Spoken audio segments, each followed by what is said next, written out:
One piece east blue சாகா 3 minutes Tamil explanation. வணக்கம் ஓட்டுக்கர்ஸ், நான் உங்கள் தமிழோட்டுக்கு. இன்னைக்கு ஒன் பீஸ் முதலாக இருக்கதான் பார்க்க போகிறோம். ஈஸ்ட் ப்ளூ சாகா வெறும் 3 நிமிஷத்தில். வாங்க வீடியோக்குள்ளே போகலாம். கதையோட ஸ்டார்டிங்கில் பைரட்ஸோட கிங்குன்னு சொல்லி ஒருத்தரை காமிக்கிறாங்க. அவரோட பேர் கோல்டி ரோஜர். அவரை பெரின்ஸ்லாம் சேர்ந்து எக்ஸிக்யூஷன் பண்ண போகிறாங்க. அப்படின்னா அவரை சாவடிக்க போகிறாங்க. அப்போ அவர் சொல்கிறாரு, பைரட் கிங், நான் சாவறதுக்கு முன்னாடி என்னோட ஒன் பீஸ் இந்த உலகத்தில் தான் எங்கேயோ இருக்குது, அதை கண்டுபிடிங்க, நீங்கள் எடுத்துக்கலாம் அப்படின்னு சொல்கிறாரு. அதை கேட்ட மக்கள் எல்லாரும் பைரட்ஸ் ஆகிறன்னு சொல்லி கிளம்புறாங்க. அதில் ஒருத்தன் தான் நம்ம ஹீரோ மங்கி டி லூஃபி. இது மொத்தத்தையும் டிவியில் ஈஸ்ட் ப்ளூ சாகாவில் ஒரு பையன் கேட்டுட்ருக்கான். அவன் பேர் மங்கி டி லூஃபி. அவன் கூட ஷாங்க்ஸ் பைரட் கிங் ஆக வேண்டும் என்று கனவு காண்கிறான். தவறுதலாக ஒரு டெவில் ஃப்ரூட்டை சாப்பிட்டு அவன் உடம்ப ரப்பர் போல் ஆக்கிக்கிறான்.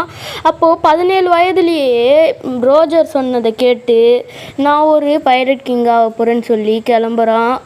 கடல் பயணத்தில் முதல்ல உலகின் சிறந்த வாழ்வனாக ஆகணுன்ற கனவோடு இருக்க ரொவேனாவோ ஜோரோவை தனது குழுவில் சேர்த்துக்கொள்கிறான் மங்கி டி லூஃபி. அடுத்து திறமையான நேவிகேட்டரான நாமி அவர்களை சேர்த்துக்கிறான். பிறகு திறமையான துப்பாக்கி சுடும் வீரரான உசோப் குழுவில் சேர்க்கிறான். அதன் பிறகு உலகின் சிறந்த சமையல்காரராக வேண்டும் என்று கனவுகள் காணும் சாஞ்சியும் ஸ்டார் ஹாட் பைரட்டில் இணைகிறார். இதுக்கு ஸ்டார் ஹாட் பைரட் என்று பேரும் வைக்கிறாங்க. இந்த பயணத்தில் லூஃபி மற்றும் அவரது நண்பர்கள் பக்கி, கேப்டன் குரு, டான் கிரீஜ் போன்ற பல எதிரிகளை தோற்கடிக்கிறார்கள். இறுதியாக ஆர்லாங் பார்க்கில் நாமியின் கடந்த காலம் வெளிவருகிறது. ஆர்லாங் என்ற சக்தி வாய்ந்த ஃபிஷ்மேன் நாமியின் கிராமத்தை பல ஆண்டுகளாக அடிமைப்படுத்தியிருந்தான். தன் நண்பர்களுக்காக லூஃபி ஆர்லாங்கை தோற்கடித்து நாமியின் கிராமத்திற்கு சுதந்திரத்தை வழங்குகிறான். இதற்கு பிறகு அனைவரும் லோகோ டவுனுக்கு செல்கிறார்கள்.